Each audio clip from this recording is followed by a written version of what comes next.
All right. Hello, everyone. How are we doing? Happy Pride. Thank you so much for joining us on this Pride celebratory day. We are joined by Tembe Denton-Hurst.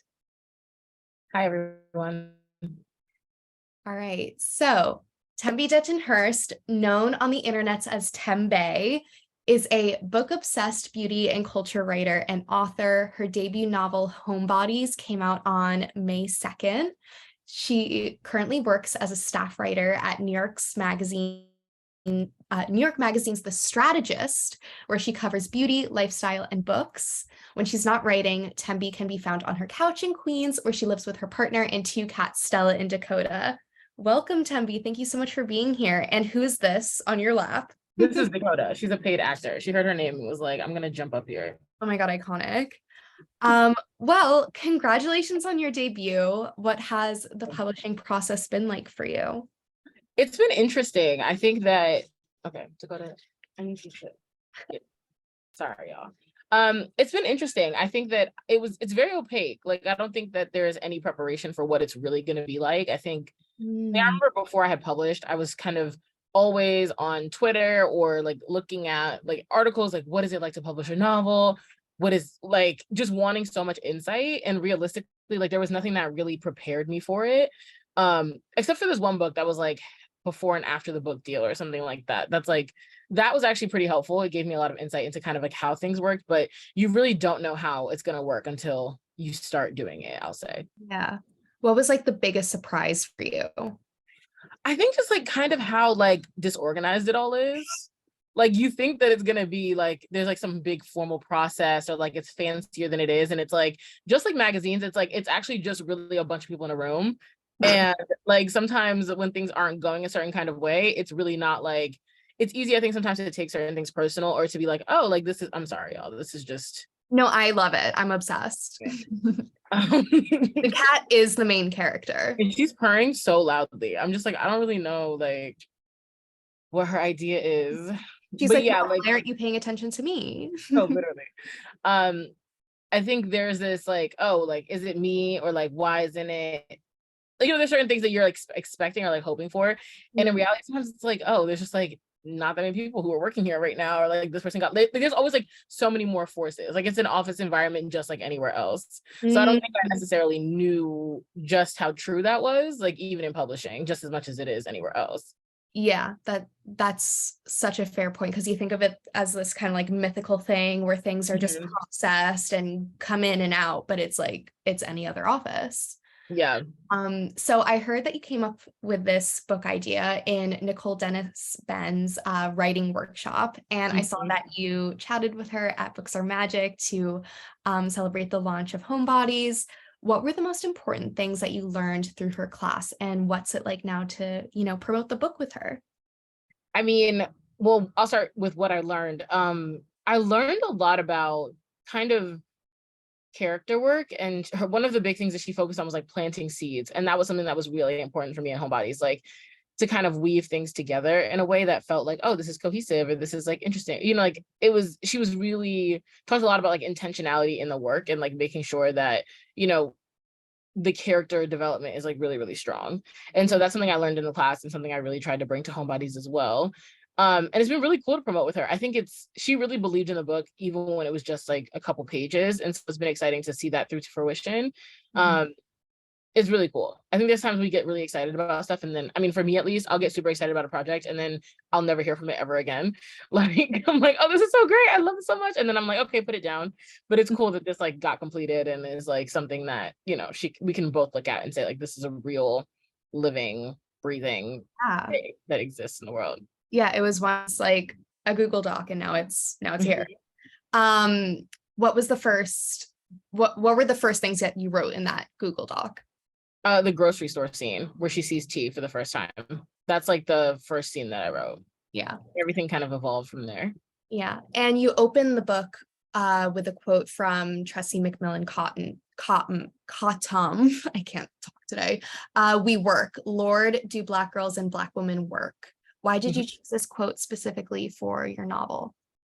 So initially the book was called Women Working, and then everyone told me that's not a real title. So I said, okay, fine.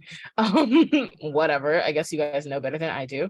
But because I was kind of thinking about like the way in which Mickey works, or like Black women work, and what it looks like for Black women to take rest, and what it means to be like unproductive, or like not contributing in any significant kind of way. Like I was thinking through all of those frameworks at the time. So like Tressie McMillan Cottom's, that spoke to me. Like one, that whole entire book, I really love it. But that like quote in particular really spoke to me, because it's like, we really do work. And a lot of times it's both the seen and the unseen that's like happening at multiple levels, that sometimes that work goes unacknowledged. And a lot of people in Mickey's orbit are working either like emotionally with, or it's like actually going to work, but there's a lot of labor that's being performed, and Mickey decides to like not perform any labor, and in actuality just to benefit from everybody else's labor. So then it becomes, I don't know, I thought it was just interesting to explore. Yeah, no, I mean, she gets laid off within the first like few chapters, and then the rest of the novel is really just like this hyper insight to the aftermath of that. Mm-hmm. And I love the fact that you opened the book with this like kind of double entendre of what it means to work, Mm-hmm. when she's not physically, performing what traditionally we see as work. So as someone who's been working in the beauty industry for 4 or 5 years and has been laid off twice, Yeah. because of mergers and acquisitions, it was incredibly relatable and refreshing to see that aftermath and that kind of like mental health ramification after exiting such a toxic work environment. The adrenaline stops, and then you're kind of left with, or at least I was, this kind of like empty numbness Mm-hmm. to what I experienced. But I didn't, we live in capitalism. I didn't hold space for my emotions, and I kind of just like jumped on to the next thing. So why was it important for you, for Mickey, to not do that, to not kind of, push it aside and just like keep on going, like steamrolling through it? Yeah, I had a similar experience to you. So like I was also like, when I got laid off, 6 weeks later, I had a new job. Like the severance couldn't even run out. Like No, period. I Yeah, was no, immediately exactly the like, same. next thing. I was like, oh, absolutely no. Like, can't even miss a check. I can't worry No, about anything. in fact, we're having double income. No, literally, exactly. I said, oh, okay, great. Like, oh, Yeah. two at once. We love to see that.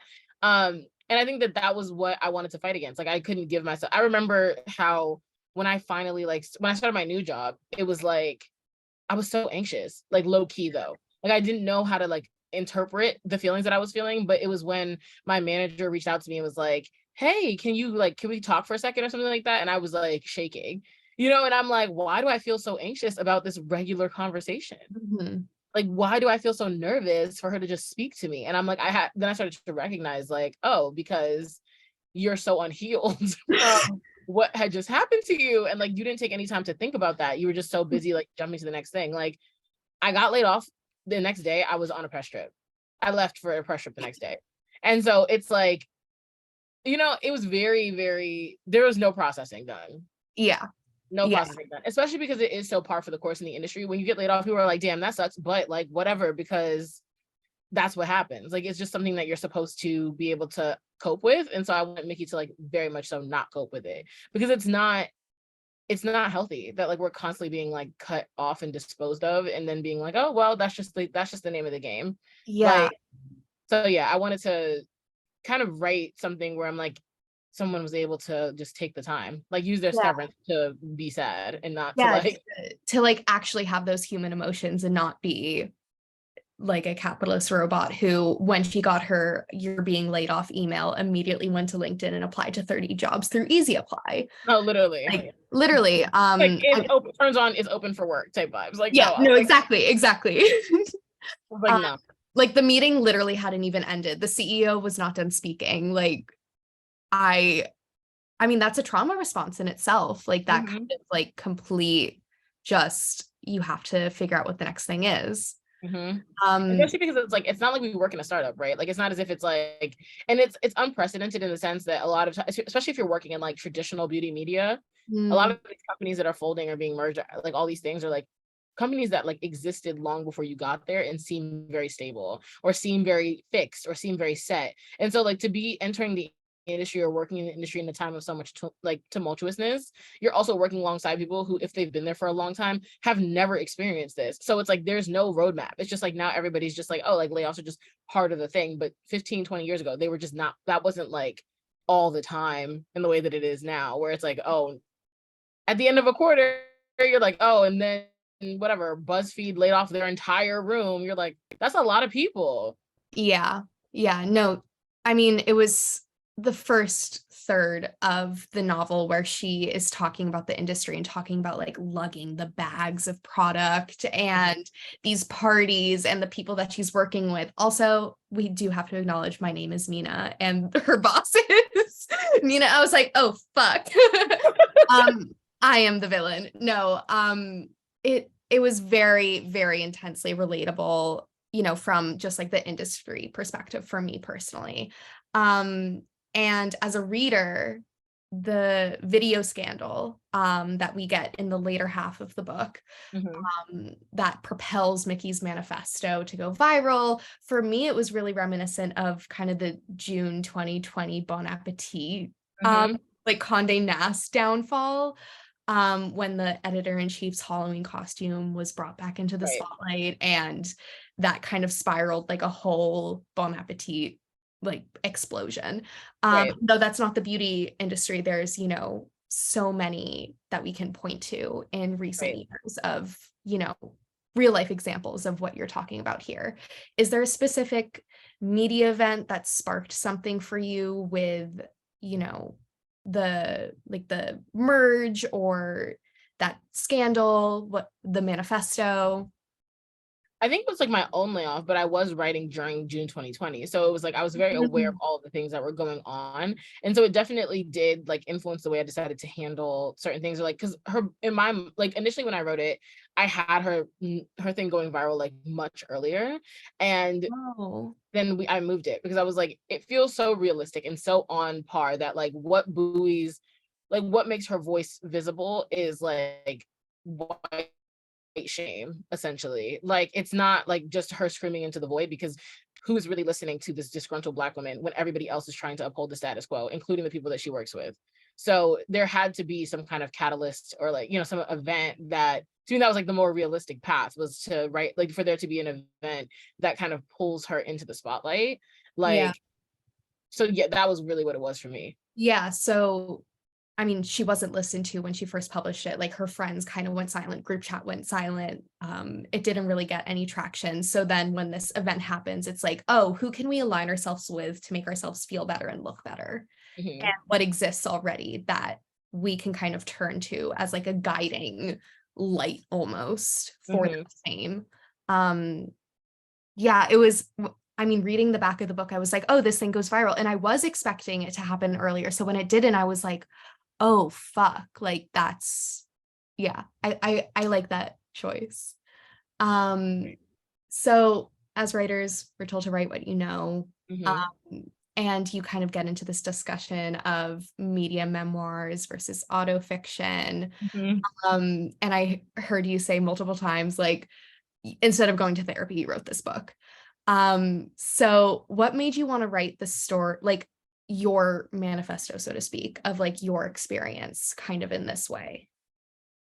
Yeah, I mean, Mickey's like a jumping off point for me more than she is me, in the sense that I knew I wanted to write this kind of book because I wanted to, more than anything else, reflect on what it means to be like a young Black woman living right now, working right now. Like Mickey is to me kind of like the shadow version of so many women, and like not necessarily just myself. Like I wanted to write something that, like, she's just like a very regular person.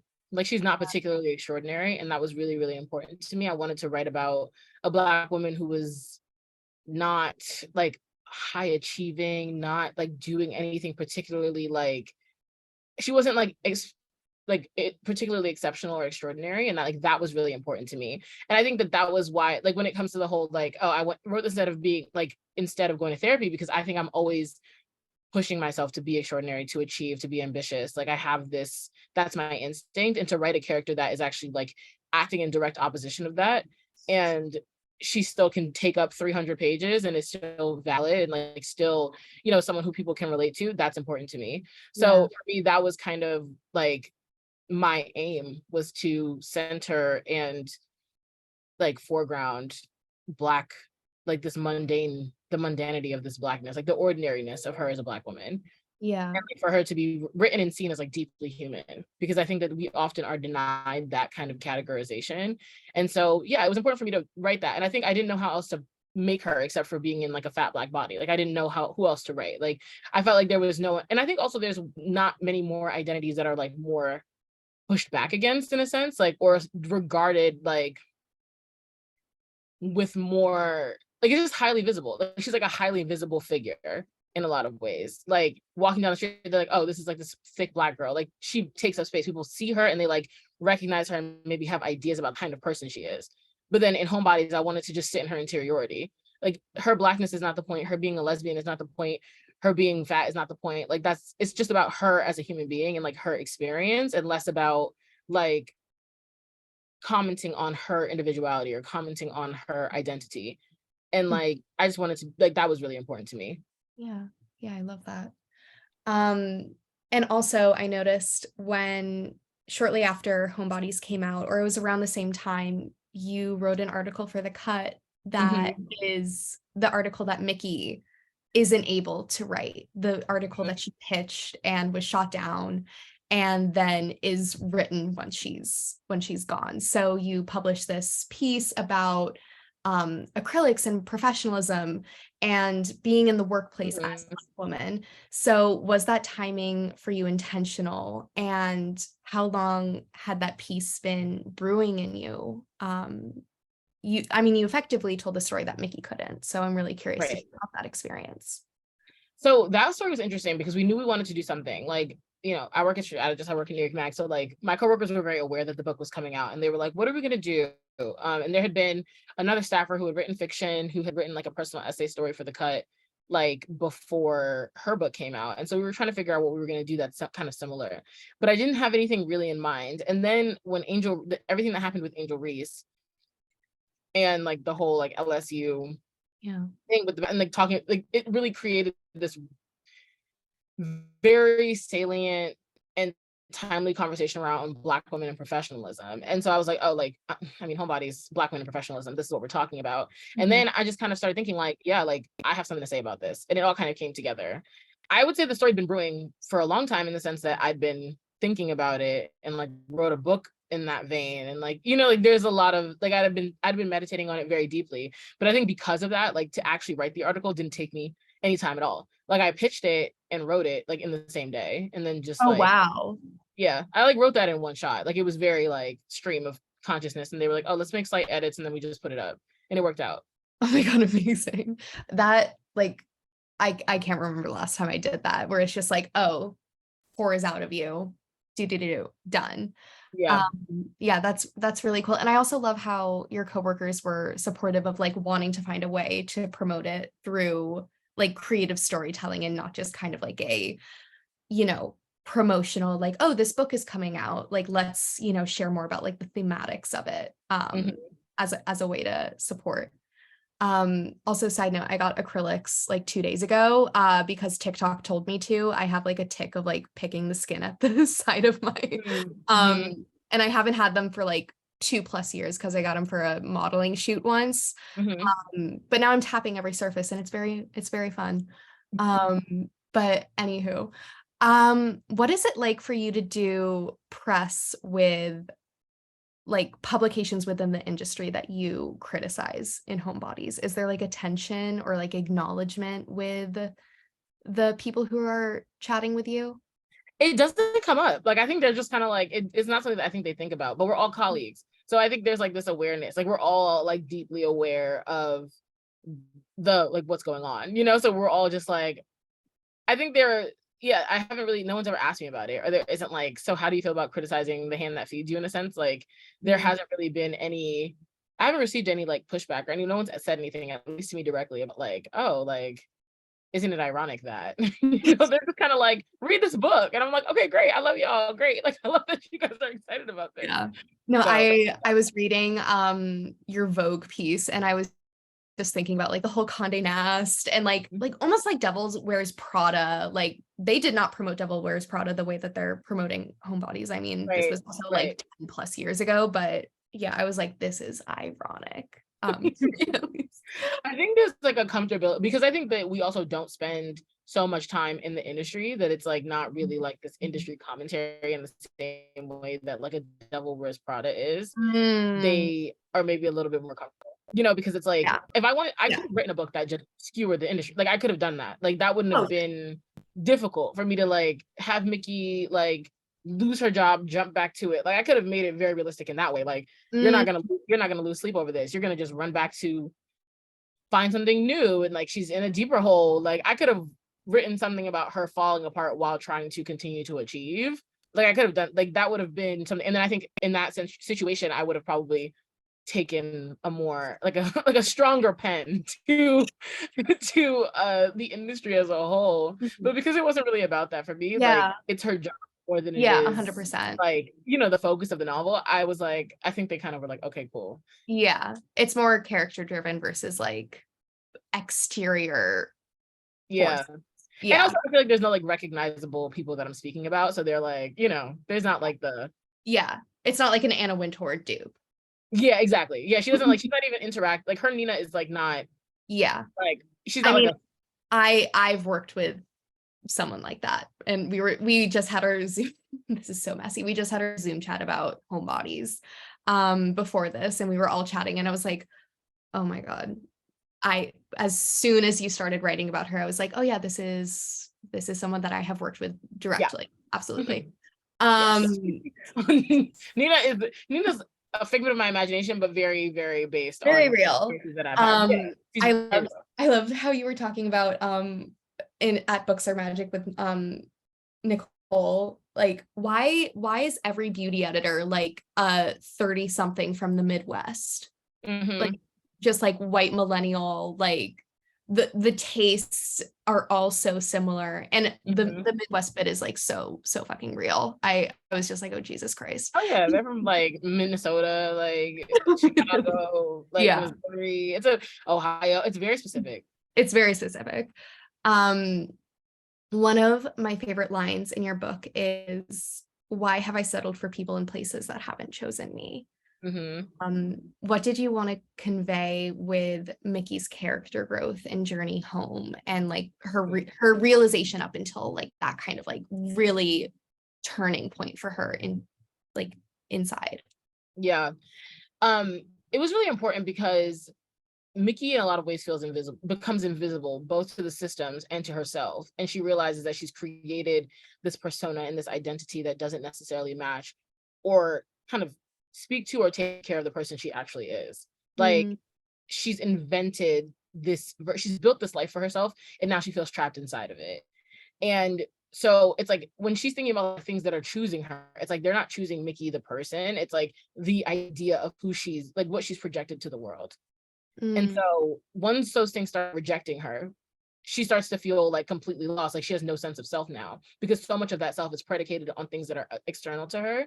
So I wanted us to see her finally have some like internal validation and to finally start to rely on herself as a source of validation. Like I feel like I'm enough because I say that I'm enough, not because I'm attached to this other thing. You know, because I think even the idea that something can choose you and like or accept or reject you, there's this, I mean, that can happen, sure, like on paper, whatever, but the idea that that is somehow tied to you as a person or you as your identity is incredibly dangerous because people are fickle, things are fickle, places are fickle. Like it's not always going to be, if you're not always going to be a fit for one reason or another. But that doesn't like when you aren't at a place of being able to validate yourself internally or like emotionally, it's like those things can be devastating. yeah. And Yeah. so it was really important for me to kind of chart that growth for her. Yeah. I So yeah. love that. So this is also a love story. It's a lesbian love story with Mickey and Lex, and also T at certain points. Um, And Mickey and Lex really go through it. Like they are fighting. There's a lot of respect and nurturing in their relationship, and that's so evident. But there's also, codependency and extreme pressure from external stressors, whether it be their jobs or their family's expectations, and the unique ways that their families express homophobia and judgment, whether it's kind of like overt with Lex's family, or kind of more implied with Mickey's and how she receives it. So what did you want readers to understand about that like 5-year relationship? Because it feels like 5 years is kind of like really a turning point for a lot of relationships that I've seen. Yeah, 5 years is like, so me and my partner will be at 10 in February. And so also, congratulations on getting engaged. Thank you. So it's like, I remember year 5, you start to just really assess, because you either decide, like, that's the moment where you have to you guys have to grow in one way or another. It's like, are things good? You just have to, to me, it's a year of assessment, because you've been doing it long enough now where like you guys have gone through a few cycles together. You've done a few holidays, you've done a few, like you guys have probably fought, you guys have probably like gotten into it. There's probably been very, very high highs, and there's probably been like some lows or something, like you go through a lot. 5 years is a good amount of time to like see a cycle or see the cycle of your relationship. Like, maybe you guys are having the same fights all the time, whatever it is, So I wanted to kind of write about a relationship that was settled and like settled in, but wasn't stale or anything, but like settled in, but like maybe they don't fully know everything yet. Because I think 5 years, you're also starting to see not only the relationship evolve and like go through its own cycle, but people start to like, things happen in life. So like you're gonna lose someone, or you're gonna lose a friend, or you're gonna like, something's gonna go on with your parent. Like it's a good amount of time to watch something from being in one state when it starts and like a different state at that point. So 5 years felt like good to me. But as far as like showing that kind of relationship, I thought it was important because I'm like, this feels very regular to me. Like it felt very like normal. Like I saw it as like a normalcy thing, like depicting like even a loving relationship can have its issues. And that was important to me, to write something that felt like lived in and real and loving and warm, but also complicated in its own way, because no relationship is perfect. And so I wanted to also give it a very, I don't know if like relatable is the word, because I don't know if everybody would relate to it, but more so like people think when people break up, it's always for some kind of like salacious, scandalous reason. Yeah. And it's like sometimes relationships that are built, like the foundation cannot withstand or sustain like extreme growth in one situation, in one person or another, or they can't handle like an external issue in one direction or another. And I think that's more common than like, I don't know, like you see in the movies when people break up, it's like, and then there's like a big miscommunication, or like, then there's like a cheating, or it's like, oh, he gets taken away for war, or it's like something very like insane, like, I don't know, like when we see couples break up in movies, it's like, or like there's someone who just like, there's like just extreme neglect, like I think we don't often see like when someone undergoes like the loss of a job, or feels like uncomfortable in their own identity, or feels uncomfortable in themselves, or like is seeking something new or different, or like is like I don't really get to see that. So I wanted to write about that.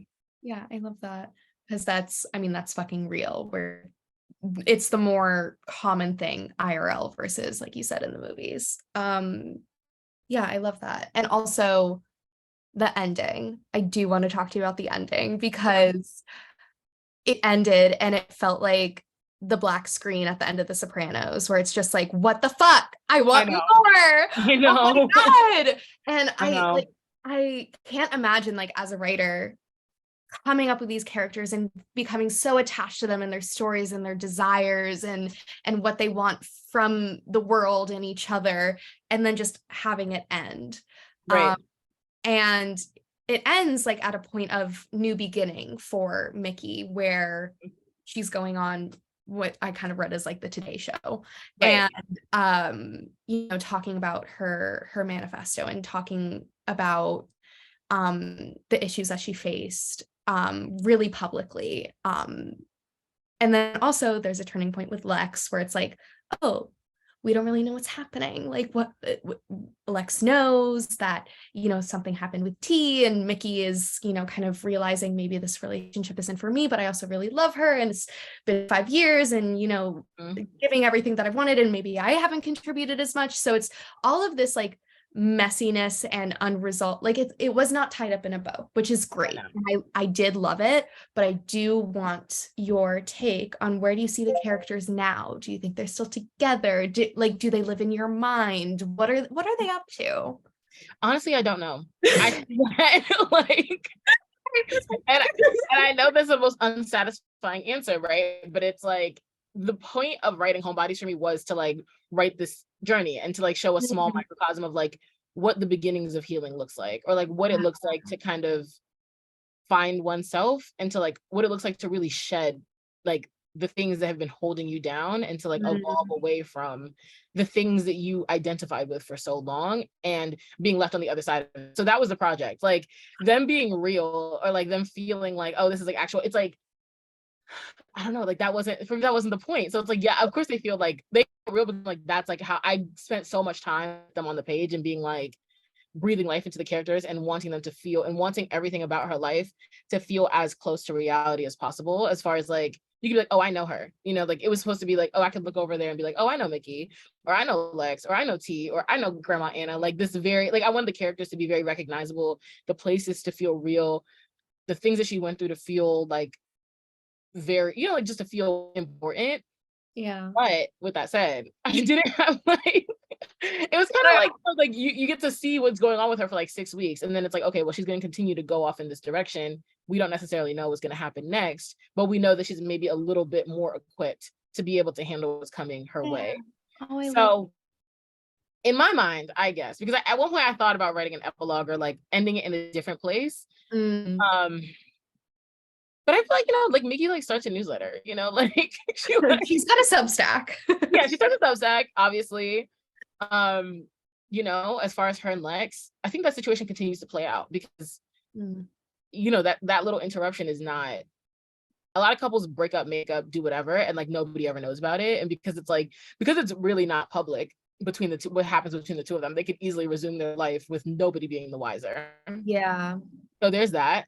I think T is the type of thing where it's like, okay, that was a moment in time, a lapse in judgment, like the culmination of a story that she feels like never had a real ending, in a sense.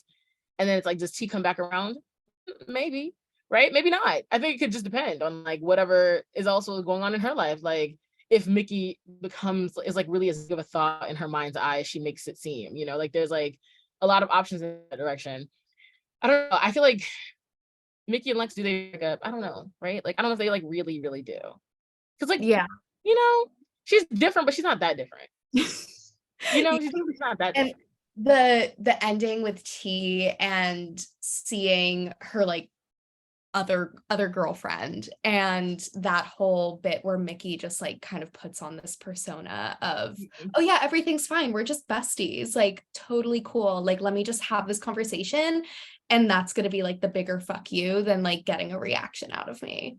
Like I loved that. I loved that ending. And I'm gonna say, in my mind's eye, I don't see T like coming back. Yeah, like I feel like she's kind of there, you know. She's like, okay, we got what we wanted out of the situation, in a sense. So it's like it's interesting, because it's so much, as much as it is about like her growth, is also about the return and like the cyclical nature of life itself, you know. So it's like, yeah, Mickey's just trying to figure out her stuff and trying to close out, in some ways, like a cycle of her life. And in a lot of ways, I see her doing that by the end. So your book has been out for about a month now. Has there been a reaction from a reader in the last month that's really stood out to you?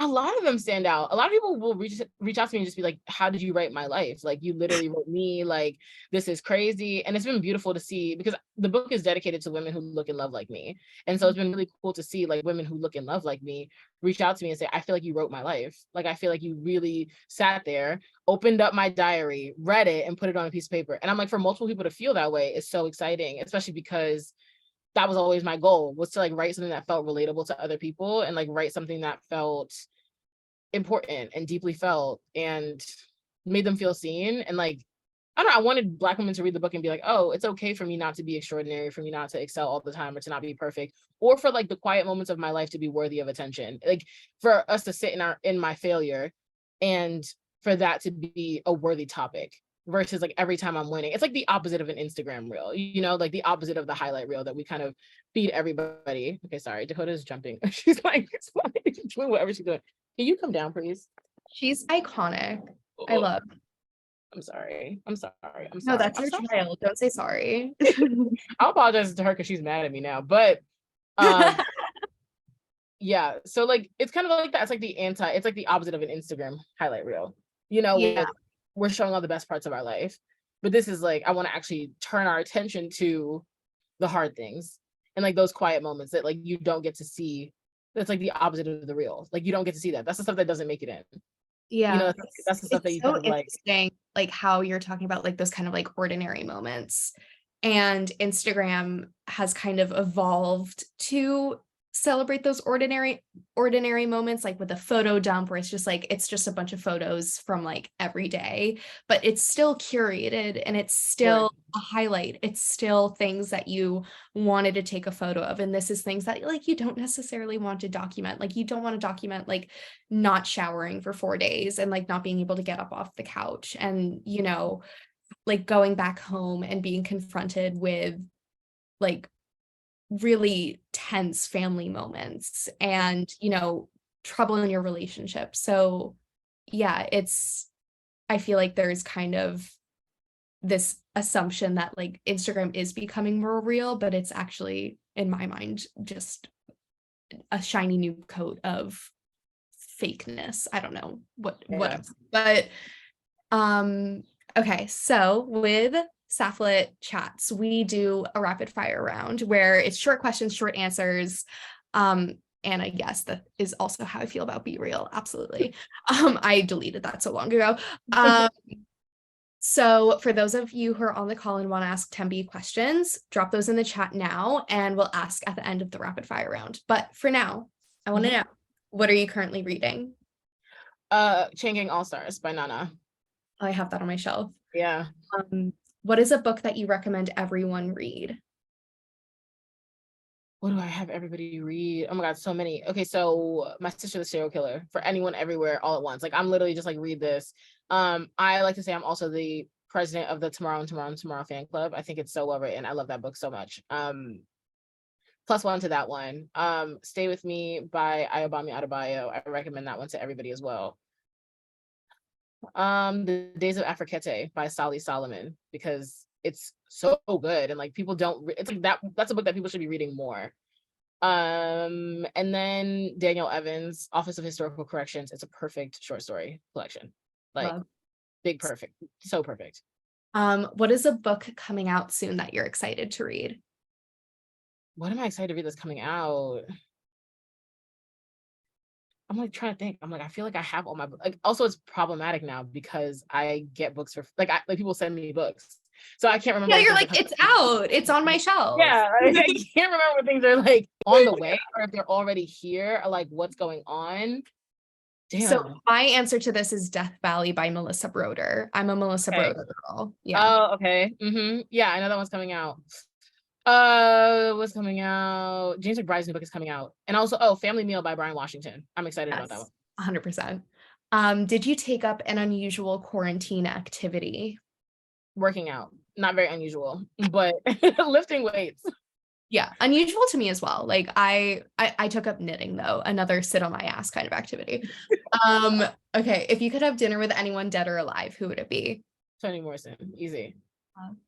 Who would you cast if Homebodies were to become a movie or limited series?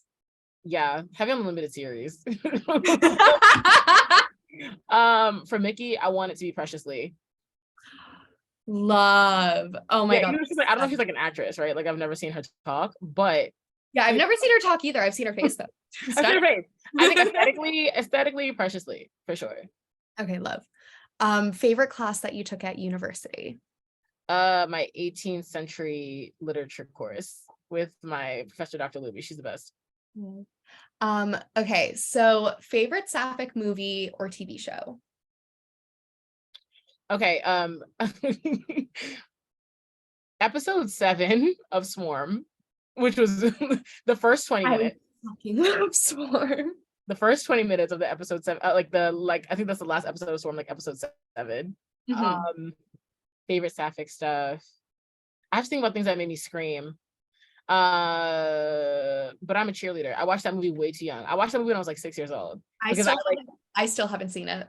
it's insane. Like I remember Blockbuster in Brooklyn, my mom would like walk us there and get us to like take us to like do whatever, go get movies. And so I was like, Mom, I want this one, because I was very into cheerleading at the time. I think that like this was like the era of like cheerleading movies, you know. I was like, Bring It On. Yeah. And it's like, but I'm a cheerleader. And Mom was like, okay, whatever. She didn't notice that it was rated R. She was just like, whatever. And I popped the VCR and watched it late at night and was like, I'm obsessed. I'm gay. Pretty much. Okay, so did you watch Queer Ultimatum? Oh yeah, absolutely. Okay, cool. Thoughts, and then also what couple from the show are Lex and Mickey? Thoughts. It is a mess. It's a mess. It's a big ass mess. Aussie needs to be underneath the jail cell. That's for sure. I think Yoli and Mal are Lex and Mickey. I love that was kind of the consensus that we came to. Yeah, Yoli and Mal. Yeah. Quick note too, I have an interview coming with Mal very soon. Oh my God. Well, please share the info and I will disperse among the Sapph-Litties who are obsessed with Mal. I will. It's so funny.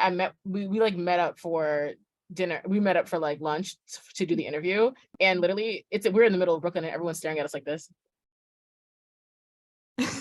They're like, is this a date? They're like, who's this unnamed woman that she's with? I'm so confused. And I like took a selfie. Now seen with unnamed woman at lunch in Brooklyn. Literally. I put it on my my close friends on my Instagram story because I was like, I don't want to cause a stir on Maine. I was like, y'all. And the people that I'm not sure that DM me, I was like, y'all really love this lady. Yeah.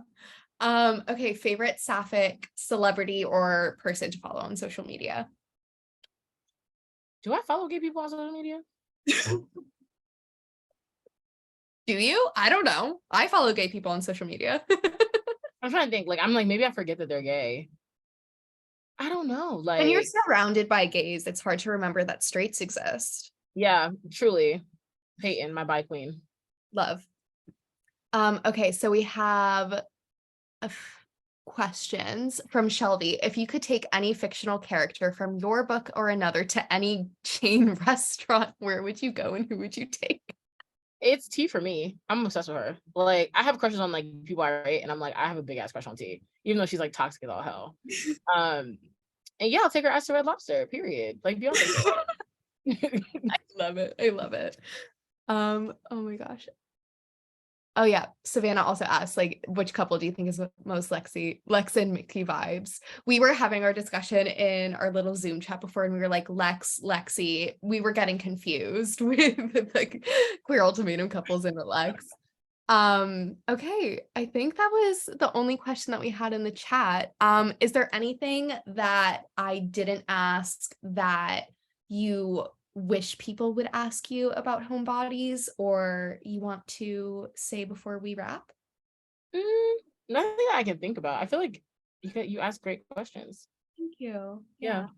Yeah, well, thank you so much for taking the time to chat. Homebodies was just so incredible, and I cannot wait to see what you do next. I'm working on a romance, so wait, can you tell us about it before we go? Just like a little bit, a little sneaky preview. Yeah, well, I'm working on two things at once. One thing that's like more sad and like more like emotional, so I'm kind of like taking a break from that because it's like the idea of writing it is stressing me out. But I'm working on like a hot girl summer book because I was like, I thought like one of the comments I get a lot about Homebodies is that the sex was hot, and I said, period. It was hot. Yeah. People like the sex in the book, and I was like, oh, there's hella more of that where that came from. So I'm like, I want to write a spicy ass romance about like her, lesbian love vibes, just same vibes. Oh my God, incredible. I also love that you're balancing that out with like the more emotional stuff. Like when you're kind of like, oh fuck, like I cannot take another look at this. Let's just like go read some smut. It's great. No, literally. And it's like, it's so funny because I've been like pitching it to my friends and I'm like, yeah, it's going to be a romance novel. And they're like, oh, Tembe, is it a romance novel or is it a book about love? I said, I don't know. We'll see. We'll see. Because I really can't resist. I'm like, in my mind, I think I'm writing like pure romance. I don't know if it's going to end up being that, but it's on the way.